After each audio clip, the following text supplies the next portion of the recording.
सभी साथियों को नमस्कार। जुड़ जाइए आप लोग। मौसम ख़राब था जिस कारण से थोड़ा सा लेट हुआ है आप लोगों से जुड़ने में। जनरली मैं लाइव आता हूँ नहीं,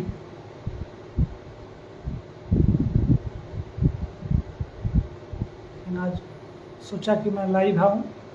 बिहार में जो वर्तमान सरकार बिहार के नियोजित शिक्षकों अभ्यर्थियों के साथ कर रही है, उस पर हम लोग परिचर्चा करें एक दूसरे के साथ, शायद कोई रास्ता निकले। मेरी आवाज़ आप लोगों को मिल रही है?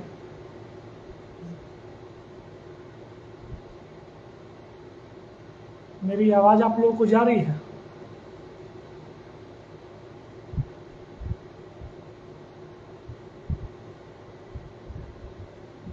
कोई साथी बता दे कि मेरी आवाज़ आप लोगों को मिल रही है कि नहीं मिल रही है।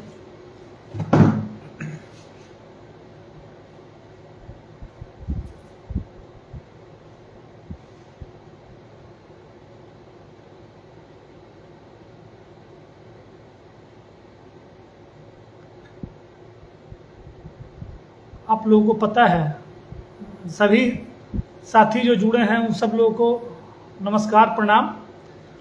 आप लोगों को पता है कि ये जो वर्तमान महागठबंधन सरकार जो बनी है, खासकर महागठबंधन में तो उस समय ये जेडीयू शामिल नहीं थी, 5 दलों का ही वो महागठबंधन हो रहा था उस समय, और एनडीए उस समय हुआ करता था। नीतीश जी के नेतृत्व में बीजेपी और जेडीयू वाले लोग मिल के लड़ रहे थे। तो काफ़ी प्रमुखता से तेजस्वी जी उस समय नेता प्रतिपक्ष हुआ करते थे। हम लोग के आवाज़ों को उठाने का काम वो किए, हर एक मौके पे वो हम लोग के साथ रहे। इवन उन्होंने अपने घोषणा पत्र में टॉप प्रायोरिटी में हम लोग के डिमांड्स को रखा।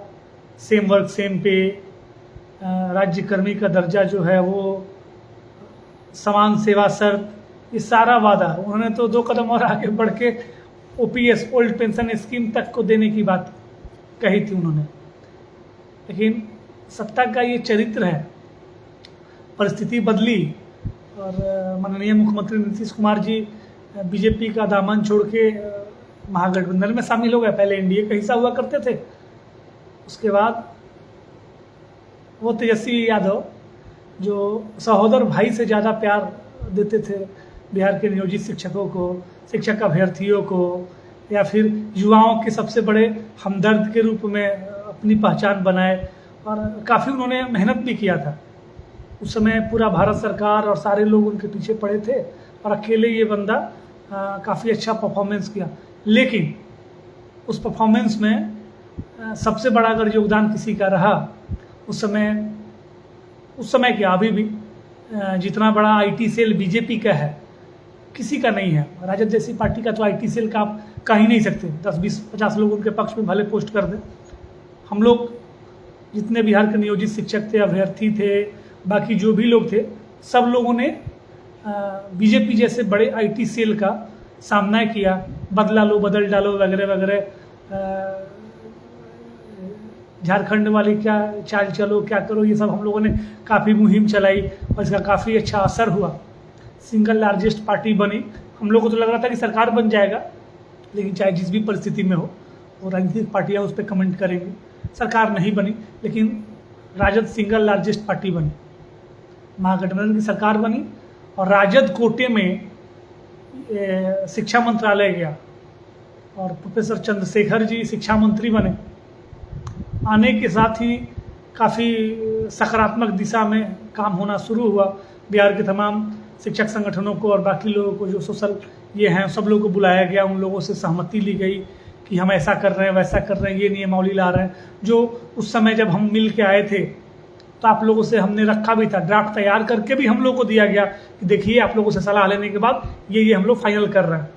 मैं, मार्कंडे जी वगैरह, हम सारे लोग गए थे, हमारे प्रदेश अध्यक्ष, और सब लोग हम लोग जाके उस पर उचित सुझाव हम लोग दिए थे, और लगभग हम लोगों ने बहुत अच्छा एक नियमावली बनवाया था, जिसकी चर्चा शिक्षा मंत्री जी ने की भी थी कि साइन कर दिए हैं, आ रहा है, आज आ जाएगा, कल आ जाएगा। जब विधानसभा में माननीय मुख्यमंत्री जी ने उनको डांट लगा दिया, तो उसके बाद ये इनका बदल गया तरीका।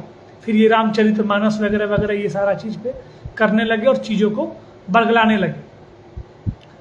सत्ता का चरित्र बड़ा खराब होता है। सत्ता में आने के बाद जो है वो कोई किसी का नहीं होता है। कैसे आए वो गुरूर में, सब लोग गुरूर में रहता है कि नहीं हम तो सत्ता में हैं, हम कुछ भी कर लेंगे। लेकिन ऐसा नहीं है।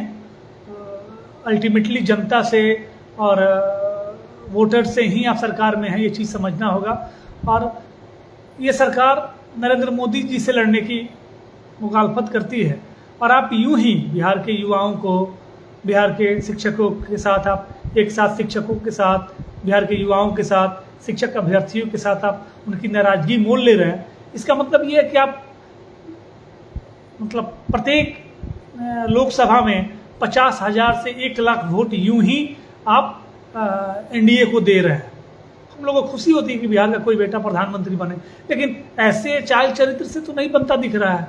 जब आप यहाँ मुख्यमंत्री के रूप में बेहतर काम नहीं कर पा रहे हैं और लोगों को सेटिस्फाइड नहीं कर पा रहे हैं, बैस्ट होकर यहाँ काम हो रहा है, खासकर शिक्षकों के और शिक्षक अभ्यर्थियों के साथ। इवन शिक्षा मंत्री जी का जो भी घोषणा होता है उसके उलट ठीक काम हो रहा है। माननीय उप मुख्यमंत्री जो है तेजस्वी यादव जी, उनका जो घोषणा पत्र था उसके ठीक उलट ये सरकार काम कर रही है और वो मौन बैठे हुए हैं। तो ऐसा नहीं चलने वाला है। ये सरकारों को भ्रम हो गया है कि जात पात में और ये धर्म में हम उलझा के लोगों को बरगला देंगे। तो युवा हैं, युवा हम सारे लोग युवा हैं, हम लोग समझ रहे हैं चीज़ों को, कहाँ तक ये चीज़ें हो सकती हैं वो देख रहे हैं। राजद से जुड़े हुए लोगों से बात होती है तो कहता है लोग नहीं ना, शिक्षकों से, अभ्यर्थियों से और बाकी लोगों से कोई असर नहीं होने वाला है। हम लोग का एक वोट बैंक फिक्स है, वो वोट बैंक कितना भी गाली देगा वो फेसबुक व्हाट्सएप पे, वो तो वोट देगा हम ही को। इस ये भ्रम में लोग जी रहे हैं। तो जहाँ हमारे भविष्य की बात आएगी, जहाँ हमारे छोटे भाई अभ्यर्थी लोग जो हैं उनके रोजगार की, आज ही उन पे लाठीचार्ज हो गया है। बताइए, यहीं उप मुख्यमंत्री तेजस्वी यादव जी थे, जब लाठीचार्ज होता था तो सबसे पहले मरहम लगाने का काम यहीं करते थे और एकदम हुंकार भरते थे कि नहीं हम तो एकदम आएंगे और आके सारे प्रॉब्लम को सॉल्व कर देंगे। यहाँ तक कही जाती थी कि गांधी मैदान में ये कैंप लगा के और सारे लोगों को नौकरी देंगे। और आज अभ्यर्थी जब नौकरी मांग रहे हैं तो उन पर लाठीचार्ज किया जा रहा है। बिहार के नियोजित शिक्षक जो हैं, जब रिजल्ट आया था तो सबसे पहले उन्होंने धन्यवाद किया था, अपने आवास पे प्रेस कॉन्फ्रेंस करके बिहार के तमाम नियोजित शिक्षकों का उन्होंने धन्यवाद किया था। और आज देखिए आज क्या है, आज कोई सुनने वाला नहीं है। ऐसा लग रहा है जैसे दुश्मन है। हम लोग भी काफ़ी फूक फूक के कदम उठा रहे थे, अभी तक लग रहा था कि नहीं भाई अपनी सरकार है, बड़ा मेहनत करके हम लोगों ने ये सरकार, जब सरकार बनी थी तो आप विश्वास नहीं करेंगे कि सबसे ज़्यादा अगर कोई खुश था तो बिहार के नियोजित शिक्षक थे, बिहार के शिक्षक अभ्यर्थी थे, बिहार के युवा थे। सबको दिख रहा था, शिक्षकों को दिख रहा था कि हमारा समान काम समान वेतन, राज्यकर्मी और पुराने शिक्षकों की भांति सेवा शर्त और ओल्ड पेंशन स्कीम एकदम मिलने ही वाला है। अभ्यर्थियों को लग रहा था कि एकदम हम लोग को तो कैंप लगा के नौकरी मिल जाएगी।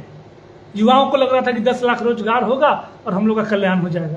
लेकिन ठीक इसके उलट काम होते जा रहा है और सारे लोग मौन साध के बैठे हुए हैं। हम लोगों ने क्या कोशिश नहीं किया? सरकार में शामिल जो राजनीतिक दल है, हम लोग उनके पास गए, उनके पास जाकर हम लोगों ने ये याद दिलाया कि आपने वादा किया था कि नहीं हम लोगों के मांगों को पूरा करिएगा। तो काठ की जो हांडी है बार बार नहीं चढ़ती। आप समझिए इन चीज़ों को, सारे दलों को समझ में आ रहा है, कांग्रेस को समझ में आ रहा है, सारी वामपंथी पार्टियों को समझ में आ रहा है। अंदर खाने से आप राजद चले जाइए, जेडीयू के प्रदेश अध्यक्ष, राजद के प्रदेश अध्यक्ष, सारे लोग कह रहे हैं कि नहीं ये गलत हो रहा है। लेकिन माननीय मुख्यमंत्री जी के सामने कोई बोलने को तैयार नहीं है, डिप्टी सीएम महोदय समझने को तैयार नहीं है।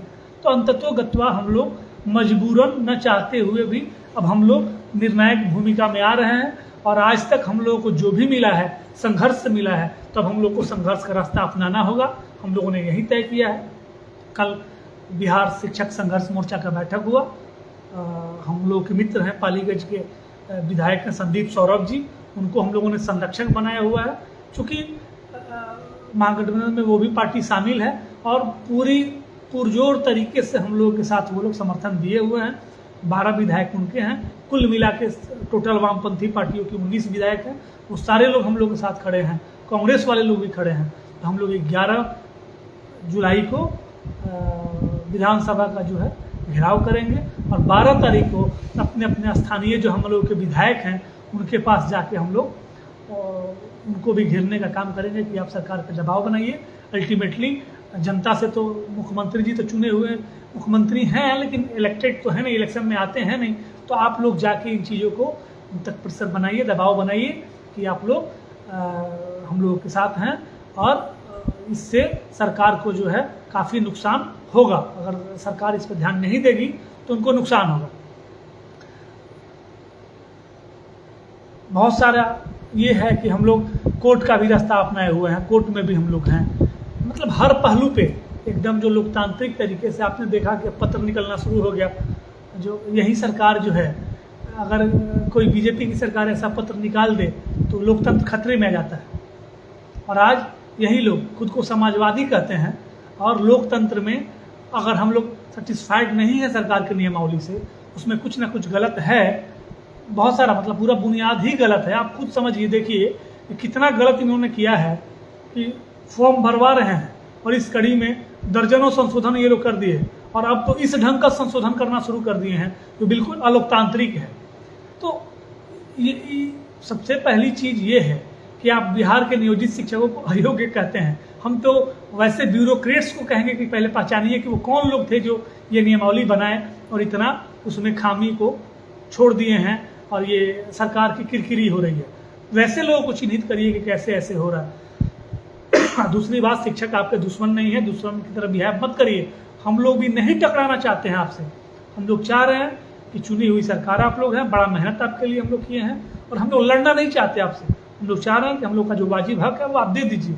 अगर आप मजबूर कीजिएगा तो हम लोगों को लड़ना पड़ेगा, और हम लोग लड़ने आ रहे हैं। अब कमर कस रहे हैं, बहुत हुआ, सर के ऊपर से पानी जा रहा है। अब हम लोग मानने वालों में से नहीं हैं। आज अभ्यर्थी लोकतांत्रिक ढंग से जो डोमिसाइल की नीति, आप बताइए बिहार के संसाधनों पे बिहारियों का हक है कि नहीं है? है ना? तो आप बताइए कि बाकी कहीं किसी अन्य राज्य में आप चले जाइए तो जितनी ग्रुप सी की वैकेंसीज है, मतलब ये क्या कहते हैं उसको, ब्यूरोक्रेटिक पद जो है, पीसीएस वगैरह का छोड़ दीजिए, ब्यूरोक्रेसी वाला, तो सारे पदों पे डोमिसाइल लगा दिया गया है। आप उत्तर प्रदेश में भरेंगे फॉर्म शिक्षक बनने के लिए, अन्य छोटी कर्मचारियों के लिए, छोटे कर्मचारी बनने के लिए, तो शायद आपको मौका ना मिले। बाकी सारे राज्य जो है उन्होंने क्या किया है कि सबको क्लोज कर दिया है। 90% सीट अपने लोगों के लिए कर दिया है, और 5% 10% जो सीट है वो अन्य स्टेटों के लिए जनरल में छोड़ दिया है। यहाँ क्या है, यहाँ बिल्कुल ओपन कर दिया गया है। ये सरासर गलत है। बिहार के युवाओं का हक है यहाँ के संसाधनों पे। क्या हम लेबर सप्लायर स्टेट बन के रह जाएंगे? यहाँ के युवा, शिक्षा मंत्री जी कहते हैं कि इनको फिजिक्स, केमिस्ट्री, मैथमेटिक्स और इंग्लिश के शिक्षक नहीं मिल रहे हैं। कहाँ से? आप नशा करते हैं क्या शिक्षा मंत्री जी? आपको ये पता नहीं है? नशा करके आपने ये बयान दिया है क्या? कैसे आप बोल सकते हैं? अभी यूपीएससी का रिजल्ट आया है, फर्स्ट सेकेंड दोनों टॉपर बिहार से हैं। क्या दर्शाता है ये? हम आईएएस दे रहे हैं, हम पीसीएस टॉपर दे रहे हैं, हम सारे सेक्टरों में। आप चले जाइए किसी भी यूनिवर्सिटीज़ में जाइएगा, वहाँ के रजिस्ट्रार, डीन, जितने बड़े बड़े पदों पे देखिएगा तो बिहार के लोग हैं। आप कह रहे हैं कि बिहार में आपको टैलेंट ही नहीं मिल रहा है, आपको एक्सपोर्ट करना पड़ रहा है बाहर से। ये बहुत शर्मिंदगी वाली बात है। ये आपका बयान बिहार को नीचे दिखाने वाला, बिहार को नीचा दिखा रहे हैं। केवल रामचरितमानस और बैकवर्ड फॉरवर्ड हिंदू मुस्लिम से नहीं काम चलेगा। सारे लोग जाग रहे हैं, सबको अपना अधिकार चाहिए। उसके बाद जिसको जो करना होगा करेगा। सब लोग अपने, अभी तो आप डेमोक्रेटिक राइट्स का हनन कर रहे हैं बिहार में। एग्जाम लेने के बाद अपने अचानक से तरीका, 4 साल 5 साल से अभ्यर्थी इंतजार कर रहे थे कि अब नियोजन पत्र मिलेगा, तब नियोजन पत्र मिलेगा। आपने उनके हाथ में नियोजन पत्र के जगह पे एडमिट कार्ड थमा दिया है। क्या तरीका है ये? और आपने जो ये डोमिसाइल नीति हटाई है, बहुत खतरनाक है बिहार के युवाओं के लिए। यहाँ के युवा अपना पेपर कंप्लीट करा रहे थे। क्यों? क्योंकि यहाँ पे सीटेट, बीटेट, स्टेट पास करने के बाद एकेडमिक आधार पर बहाली होती है, तो लोग उसकी तैयारी कर रहे थे। सारे लोग उस चक्कर में पड़े हुए थे। और उसके बाद जब से आपने ये नियमावली लाया है, तब से लोग आंदोलनरत हैं, और आप एग्जाम लेने के लिए बेचैन है, वो भी अलोकतांत्रिक ढंग से। सारे यूपी वाले आके भर जाएंगे इसमें, समझ नहीं है आपको? वहाँ सीटेट होता है, सीटेट के बाद वहाँ सुपर टेट होता है, बीटेट सीटेट के बाद। सारे 4-4 साल 5-5 साल से तैयारी करके बैठे हुए हैं वहाँ के लड़के।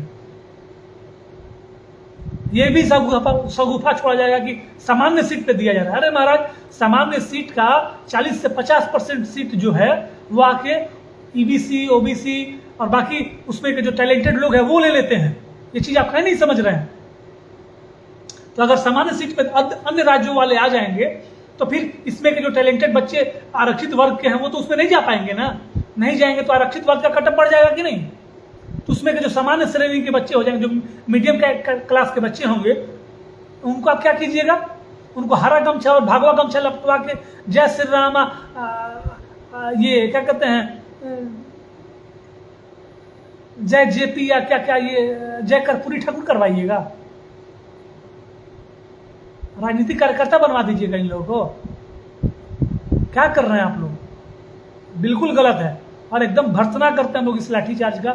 दूसरी बात, मैं खासकर अपने संवर्ग टीटी वालों से कहना चाहता हूं। कल मेरी बात एक पटना के बहुत बड़े पत्रकार से हो रही थी, मीडिया घराने के बहुत बड़े पत्रकार हैं।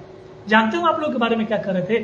खासकर टेट सी टेट वालों के बारे में कह रहे थे कि सब का सब फॉर्म भरेगा, और खासकर जो 41,000 नया शिक्षक आया है, लोग बोल रहे थे कि 41,000 भरेगा। इतना हम लोगों को वो लोग ये समझते हैं, उन लोगों को लगता है कि हम लोगों में रेसिडेंस का पावर ही नहीं है, हम लोग सरकार का विरोध ही नहीं कर पाएंगे, हम लोगों इस आंदोलन का कमजोर कड़ी माना जा रहा है। तो आप लोग दिखा दीजिए कि आप लोग कमजोर कड़ी नहीं है। नो डाउट हम लोग एग्जाम से आए, हम लोग पढ़े लिखे हैं, तो कितनी बार टैलेंट साबित करें महाराज हम लोग। सबका एक सीमा होता है ना। आप कह रहे हैं कि यहाँ पे योग्य अभ्यर्थी नहीं है, हमको तो लगता है यहाँ पे योग्य नेता नहीं है, हम लोग को बाहर से मंगाना चाहिए। बाहरी नेता हम लोग को बड़ा अच्छा लगता है। कुतर्क से नहीं काम चलेगा। शिक्षा मंत्री हैं आप, संवैधानिक पोस्ट पे बैठे हुए हैं, और शक्ति यादव जी जो है राजद के प्रवक्ता, वो बोल रहे हैं कि अब एप्पल मीन्स ऑरेंज नहीं पढ़ाया जाएगा। अरे महाराज, हम ही लोगों का कृपा है कि 12 की 70 की 72 75 वोट से हारे थे। इस बार पता चल जाएगा। और विडंबना है, बिहार में जो भी शिक्षा मंत्री बने हैं ना, दोबारा विधायक भी नहीं बने हैं। हम नहीं चाहते कि आपके साथ ऐसा हो। और शक्ति यादव जी, आप तो कम से कम चुनाव लड़ते हैं, आप तो ऊपर से थुपे हुए नहीं हैं। शब्दों का चयन जरा ठीक से करिए। जी न्यूज पे डिबेट में ये बोल रहे थे कि कोई बिहार का शिक्षक चाहता ही नहीं है राजकर्मी बनना, इस परीक्षा में बैठना ही नहीं, राजकर्मी बनना ही नहीं चाहता है। वो राजकर्मी बनने से नियोजित शिक्षकों को क्या क्या नुकसान है वो गिनवा रहे थे कि लोगों का ट्रांसफर हो जाएगा घर से दूर। अरे महाराज, एक आदमी को खड़ा करिए ना जो नहीं बनना चाह रहा है। कुछ भी कुतर्क करते हैं। अपने राजद से अनुरोध है कि अपने ऐसे बैल बुद्धि प्रवक्ताओं को जरा कंट्रोल में रखिए, और बिहार के नियोजित शिक्षकों, बिहार के शिक्षक अभ्यर्थियों और बिहार के जो युवाओं के साथ आप खिलवाड़ न करें। हम लोग भी चाहेंगे कि आप बन जाइए प्रधानमंत्री, लेकिन इस शर्त पे नहीं चाहेंगे कि आप बिहार के भविष्य को बर्बाद करके जाइए। पहले आपको जो दायित्व मिला हुआ है, जो जिम्मेवारी आपको मिली हुई है, उसको तो बखूबी निभा लीजिए। आपसे यहाँ बिहार संभल नहीं रहा, आप देश का नेता बनने चले हैं। बिहार का तो हक दे दीजिए। लेबर सप्लायर बन के हम लोग रह गए हैं। सबसे ज़्यादा डोमिसाइल की जरूरत तो हम लोगों को है, हमारे स्टेट के लोगों को है कि यहाँ ना उद्योग है ना कुछ है। या तो हम बाहर जाके लेबर के रूप में काम कर सकते हैं, या गवर्नमेंट जो यहाँ नौकरी देगी स्वरोजगार, नहीं तो गवर्नमेंट का जो नौकरी होगा उससे। बिहार के लोगों का जो जीविका का जो संसाधन है वो तो यही है, और आप इसी पे कुठाराघात कर रहे हैं। ये नहीं चलेगा। और इन सर्विस जो है, एक चीज और जान लीजिए, सर्विस में जो लोग भी आ जाते हैं, इन सर्विस लोगों का ओपन एग्जाम नहीं लिया जाता है। आपको एग्जाम ही लेने का शौक है ना, डिपार्टमेंटल एग्जाम ले लीजिए हम लोग का। कहाँ भाग रहे हैं हम लोग? लेकिन आप जो नया चोचला पैदा किए हुए हैं, अब दिखाना चाहते हैं समाज में, हम लोग का थू कराना चाहते हैं। हम तो समाज के लोगों से कहना चाहते हैं, जो जनता है, और शिक्षकों से भी कहेंगे और बाकी अभ्यर्थियों से भी कहेंगे कि आप लोग समाज में जागरूक करिए कि करना क्या चाहते हैं। ये मांगे बिहार के लोगों से माफी, बिहार सरकार, कि ये 20 साल तक अयोग्य लोगों से शिक्षा दिलवाने का काम ये लोग किए हैं बिहार में। मांगेंगे माफी, हम लोग देंगे एग्जाम पे, नहीं मांगेंगे माफी। कौन जिम्मेवार है अगर गलत तरीके से बहाली हुआ है? कौन जिम्मेवार है? व्यापम घोटाला आप लोग करते हैं। लालू जी जो चारा घोटाला किए थे, तो क्या लालू जी जाकर अपने हाथ से पैसा निकाल लिए थे कि उनके रीजन में गलत हुआ था?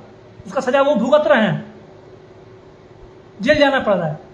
तो इस समय अगर गलत अयोग्य शिक्षक बहाल हो गए हैं, तो क्या उस समय के शिक्षा मंत्री पे कार्रवाई होगा?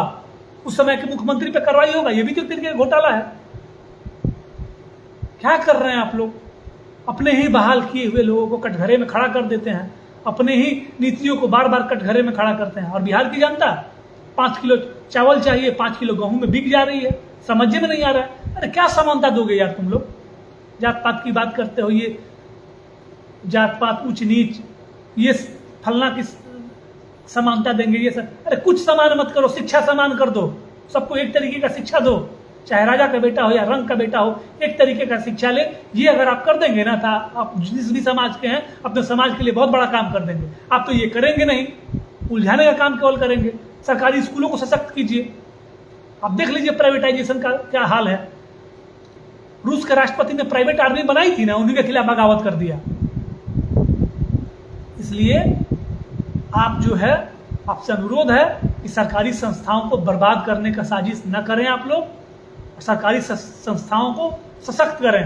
नहीं तो ऐसे ही वैगनर आर्मी की तरह प्राइवेट आर्मी खड़ी हो जाएगी जो कभी सरकार पे हमला भी कर देगी। हम लोग अकाउंटेबिलिटी रखते हैं, सरकारी लोग। कोरोना का समय था, सारे प्राइवेट डॉक्टर्स ने चिपका दिया था कि हाँ, ड्यू टू कोरोना हम नहीं देखेंगे। लेकिन क्या सदर अस्पताल और पीएचसी में काम करने वाले डॉक्टर लटका सकते थे कि ना हम नहीं देखेंगे कोरोना के कारण? अरे हम लोग शिक्षक थे, हम लोगों की ड्यूटी और बाकी लोगों की ड्यूटी, जो अन्य कर्मचारी, हमारे शिक्षक साथी, अब बाकी जितने लोग हैं, सारे लोगों को क्या था? सारे लोगों को आप लोगों ने क्वारंटाइन सेंटर्स पे ड्यूटी लगा दिया था। लोगों ने किया कि नहीं? तो केवल गवर्नमेंट इंप्लॉइज का, जो गवर्नमेंट इंप्लॉई जो होते हैं उनका केवल आप लोग ड्रॉबैक गिनाते हैं। अरे उसकी अच्छाइयों को तो गिनाइए कि वो लोग अकाउंटेबल होते हैं, अपनी जवाबदेही से नहीं भाग सकते, रोग आके कैसे भी उनको करना ही करना है। कोई कह सकता है सरकारी कर्मचारी कि हम नहीं करेंगे फलना काम, लेकिन जो आप प्राइवेट ये सेक्टर में खड़ा कर रहे हैं इतना बहुमंजिला इमारत, उसका क्या होगा?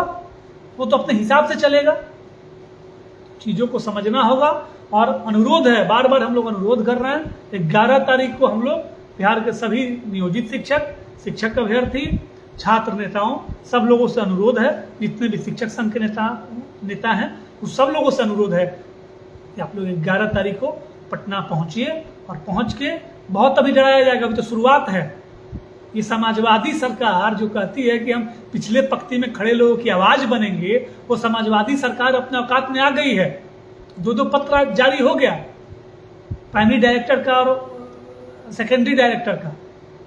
तो ये जो है निशानी है कि हम लोग सही रास्ते पे जा रहे हैं। इस तरीके का अगर दमनकारी पत्र निकलने लगे तो आप समझ लीजिए कि हम सही रास्ते पे हैं। जब बहुत दमनकारी नीति अपनाई जाए, बहुत अंधेरा हो, तो समझ लीजिए कि उजाला आने वाला है। समाजवादी सरकार से अनुरोध है कि पिछले पंक्ति में खड़े लोगों की आवाज बनने की जो आप बात करते हैं, तो केवल बात करने से नहीं होगा। जो भी असंतुष्ट हैं उनसे बात करिए और बात करके समस्या का समाधान करिए। और बार बार ये समाज में मैसेज ना फैलाइए कि शिक्षक जो हैं भाग रहे हैं एग्जाम से। अब गुणवत्तापूर्ण शिक्षा का हवाला देते हैं, है हिम्मत तो हटा दीजिए। जो शिक्षक पास नहीं करेगा उसको नौकरी से बर्खास्त कर दीजिए। फिर ये कैसा गुणवत्तापूर्ण शिक्षा की? फेल लोग भी उसी में पढ़ाएंगे, पास लोग भी उसी में पढ़ाएंगे, जो जैसा है उसी में पढ़ाएगा, तो फिर कैसे आएगा? आप तो एक और सामंती विचारधारा की सोच के साथ आप एक और संवर्ग खड़ा कर रहे हैं उसमें। आप चाह रहे हैं हम लोग को तोड़ना। एक ही विद्यालय में 10 तरीके के लोग रहेंगे, ये कतई मंजूर नहीं है। आपको सुधार करना होगा। अगर आप नहीं चेतिएगा तो ये आंदोलन जो है जेपी के आंदोलन से बड़ा आंदोलन बन जाएगा। ये चीज जान लीजिए। आप गलती पे गलती करते जा रहे हैं। शुभचिंतक हैं हम लोग आपके, इसलिए आपको ये सलाह दे रहे हैं कि आप मान जाइए और हम लोगों से बैठिए, बात करिए, चाहे वो शिक्षक हों, चाहे शिक्षक अभ्यर्थी हों, चाहे जो भी हों। एकदम सरकारी बस और रेलवे की तरह बना दिए हैं, जो आए उसको बैठा लो, जो आए उसको बैठा लो। क्या तरीका है भाई? पहले आपने बिना सीटेड पास लोगों को आपने बैठने का मौका दे दिया, कभी सीटेड पास वालों को दे रहे हैं, कभी कुछ दे रहे हैं, कभी कुछ कर रहे हैं। कोई आपका नीति ही नहीं है। जो बोल रहा है कि हमको चढ़ा लीजिए, बस के कंडक्टर की तरह आप रोक दे रहे हैं गाड़ी को, आइए बैठ जाइए। समझ में नहीं आ रहा आप करना क्या चाह रहे हैं। ऐसे नहीं चलता है स्टेट। आपसे अनुरोध है, हम लोग आपके हितैषी हैं, इसलिए बार बार अनुरोध कर रहे हैं कि आप चीज़ों को समझिए और समझ के उचित वार्ता करिए लोगों के साथ। आपके पार्टी, आपके महागठबंधन में शामिल दल आपसे अनुरोध कर रहे हैं सारे विधायक लिख के, सैकड़ों विधायक हम लोग को लिख के दे दिए कि नहीं, इन लोग का मांग जायज है। अभ्यर्थी आज अपने हक के लिए जा रहा था, आप उन पर लाठी चला दे रहे। क्या तरीका है? हमको लगता है कि सरकारें बदलती हैं, सरकार का सोच नहीं बदलता है। पार्टी कोई रहे, सब एक ही तरीके का सोचते हैं। एनडीए की सरकार आएगी तो ये योजनाओं का नाम पंडित दीनदयाल उपाध्याय रख दिया जाएगा, इनकी सरकार आएगी तो कर्पूरी ठाकुर और जेपी के नाम पर रखेंगे। अंतर यही है, दूसरा कोई अंतर नहीं है। सारी सरकारें ठगने का काम कर रही हैं, ये चीज हम लोग को समझना होगा। और बिहार के शिक्षकों से और अभ्यर्थियों से अनुरोध है कि, या बाकी लोगों से, आम लोगों से भी अनुरोध है कि अगर गलत हो रहा है तो उसका विरोध करिए, न कि हाँ में हाँ मिलाइए। बहुत संख्या बल है हम लोग के पास, बहुत स्ट्रेंथ है, लेकिन आदत क्या है हम लोग का? बहुत बड़े हम लोग हैं, लेकिन हम लोग को अपनी शक्ति की पहचान ही नहीं है। कैसे एक बैल को छोटा बच्चा पकड़ के रस्सी लेके घुमा देता है। आदत हो गया हम लोग को गुलाम की तरह रहने का। गुलामी की इस बेड़ी को तोड़ना है। और 11 तारीख को हम लोग को विधानसभा का घेराव करना है पुरजोर तरीके से, मजबूती से, और 12 को अपने स्थानीय सारे विधायकों से समर्थन हासिल करना है। और इस नियमावली में उचित संशोधन करवा के ही हम लोग दम लेंगे। या तो इस नियमावली को रद्द करिए, नहीं तो हम जो स्टेक होल्डर है जिसके लिए आपने बनाया है उनके हिसाब से नियमावली बनाइए। ये अंग्रेजी हुकूमत नहीं है कि जो मन करेगा आप कर देंगे। आपने हमारे लिए अगर नियमावली बनाई है तो हमारे कंसर्नों को उसमें शामिल करिए, ऐसे नहीं चलेगा। इन्हीं मुद्दों पे हम आज लाइव आए थे। अन्य किसी साथी का कोई सवाल हो तो वो कर सकते हैं, नहीं तो फिर इस सेशन को समाप्त किया जाएगा।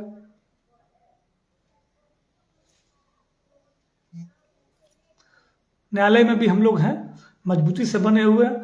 थोड़ा देर हम लोग आते हैं, दुरुस्त आते हैं। प्रधान शिक्षक वाले मामले में आप लोगों ने देख ही लिया था कि हम लोग के साथ गलत हुआ था, तो हम लोगों ने उसका क्या अंजाम किया।